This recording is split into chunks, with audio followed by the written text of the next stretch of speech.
ज्याने कोणी ही पीटीएम बनवली आहे ना त्याला फक्त एकदा माझ्या समोर येऊ दे बस. अरे यार काय असते पीटीएम? असते काय पीटीएम? म्हणे पॅरेंट्स टीचर्स मीटिंग. ही कुठली मीटिंग नसते बरं का. हे फक्त आम्हा मुलांना त्रास देणं असतं.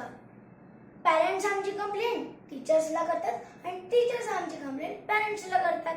आणि काय सगळे आपापले प्रॉब्लेम्स एकमेकांना सांगतात पण सोल्युशन कोणीही देणार नाही. सर्व टीचर्स एकच गोष्ट सांगतात, मुलाचं माइंड तर चांगलं पण लक्षच देत नाही, करू शकतो पण करतच नाही. आणि सगळे पॅरेंट्स टीचरांना सांगतात तुम्ही दमदाटी करायला स्ट्रिक्टली घ्या, ओरडलात तरी चालेल, आम्हाला काही फरक पडत नाही. पण रिक्वेस्ट होती तुम्हाला, नका एवढं प्रेशराईज करू आम्हाला, नका करू दमदाटी. तुम्हाला माहितीये का तुमच्या पीटीएम मुळे आम्हा मुलांच्या चेहऱ्यावरचं हसूच गायब झालंय.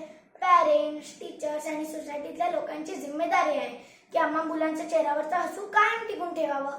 मार्क्सचं काय आहे यार, आज जर कमी आले तर पुन्हा जास्त येतील.